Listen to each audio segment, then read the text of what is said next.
concordo sim, a gente até tinha comentado bastante com vocês em relação à velocidade da geração de caixa dessas empresas ao longo de 2025, né? E hoje também é um dia muito marcado pelas notícias corporativas. Eu vou até pedir para Mari trazer esses destaques para a gente hoje, ô Mari. Com esse BOV caindo 0,93%, a gente tem um cenário também das educacionais que foram afetadas por um relatório do JP Morgan no dia de hoje. A gente tem a Cogna com a maior alta do dia em variação, subindo 6,91%, enquanto Edux está caindo quase 3%, mas chegou a diminuir os ganhos. Ânima também avançando, e você tem um resumo desse relatório, né, Mari? Exatamente, Medina. Para começar o ano, o JP Morgan revisou as estimativas para o setor de educação e reavaliou as recomendações para as companhias. O banco elevou a recomendação de Ânima Educacional para overweight, equivalente à compra, e transformou a sua ação favorita do setor. A Cogna também teve uma recomendação revisada positivamente de neutra para compra. Por fim, o banco manteve a Ser Educacional na lista das suas indicações positivas. Já a Edux foi rebaixada de recomendação de compra para neutra. As revisões, segundo os analistas, são justificadas pelas mudanças no parâmetro de avaliações. O banco passou a considerar o múltiplo de preço sobre lucro em vez do fluxo de caixa livre. Medina. Obrigado, Omar. Então, Ulig, as educacionais sendo afetadas por este relatório, a Cogna com este avanço aí na casa agora de 7%, as ações da Ânima estão disparando quase 12% agora. Você concorda com essas recomendações, com esse cenário para educacionais? Qual que é a sua visão para essas empresas, hein, Ulig? Concordo sim, a gente até tinha comentado bastante com vocês em relação à velocidade da geração de caixa dessas empresas ao longo de 2025, né? Na verdade, a gente vinha falando de educacionais desde 2024. E aí agora a gente teve em 2025 uma performance muito positiva e 26 entrando com mais uma rodada de revisões. E aí percebam, né, a gente estava falando de Cogna a R$1 no final de 2024 e agora a gente estava falando de preço-alvo em 6,50, né, para vocês entenderem o tamanho da mudança, né, desses negócios e principalmente da percepção do mercado em relação a essas empresas, tá? O JP Morgan aí falou um pouco sobre Cogna primeiro, ele está vendo a continuidade de crescimento, né, na companhia, com crescimento de top line de 12% em 2026, contra uma métrica de alta de 5 a 8% dos pares.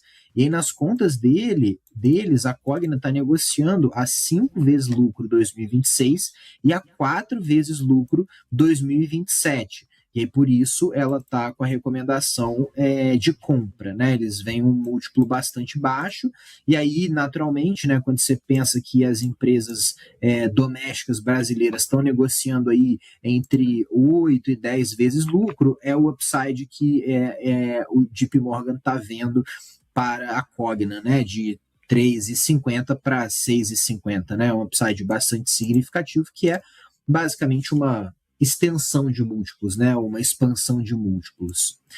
Quando você olha para a Ânima, acho que o movimento ele acaba sendo um pouco mais incremental nesse sentido, porque a Ânima, nas contas do JP Morgan, vai entregar 320 milhões de reais de lucro esse ano, o que é 50% acima do consenso Bloomberg, ou seja, é uma perspectiva muito superior àquilo que o mercado, de uma maneira geral, espera, tá, para a empresa.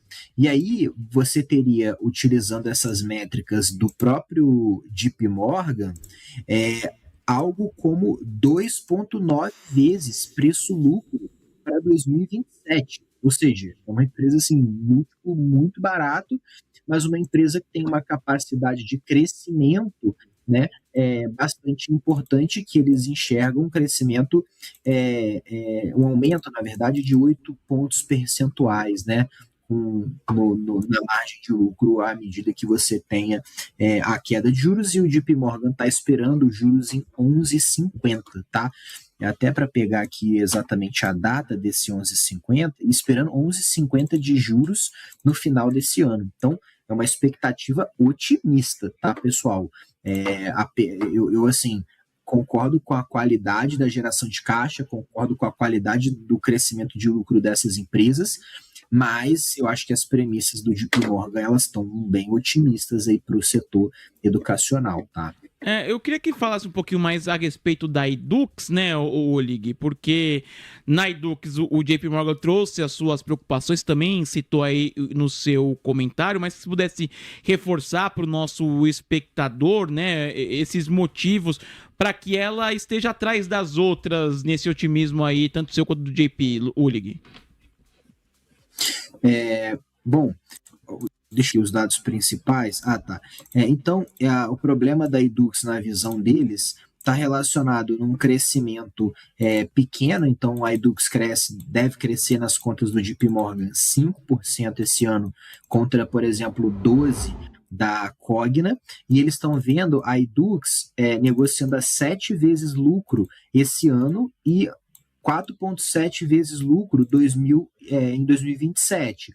Né? E quando você compara com a Cogna, que é 5 vezes lucro e 4, né, respectivamente, 26 e 27, e Ânima, que é 4 e 2,9, o múltiplo está significativamente mais alto. Né? Então, eles optaram, ao invés de dar compra em tudo, eles optaram por colocar a Cogna e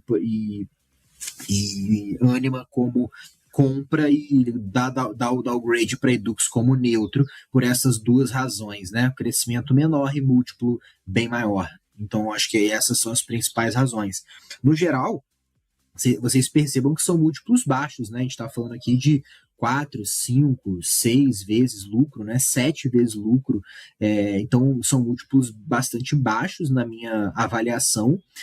O que, se a Selic for para 11,50 mesmo, essas empresas elas vão subir mais que 50%. Tem muito upside, tá? A minha questão aqui é que o problema não é nem o crescimento dessas empresas, que de fato a gente está vendo desde 2024 isso acontecer, e quem acompanha a gente aqui na TC News já estava vendo, né, essa trend positiva, já estava falando muito sobre isso, né? Até peguei um corte do meu canal do YouTube lá, um canal do corte de meio de 24, e eu estava vendo, né, algumas coisas que eu comentava na época, e uma delas era o quão barato estava o setor de educação. A questão aqui não é nem o micro das educacionais, é que, só para deixar isso bem claro, né, é a estimativa macro do JP Morgan que está muito otimista. Tá? E aí tem essa diferença. Para você fazer um preço-alvo, você vai ter métricas de mercado, né, que é aquilo que a empresa vai entregar, e o micro da própria companhia, e você também vai ter os inputs macroeconômicos, né, inflação, crescimento de PIB e taxa de juros. Nesse caso, eu acho que o micro está correto, mas o macro está otimista demais, tá? Só para deixar claro aí.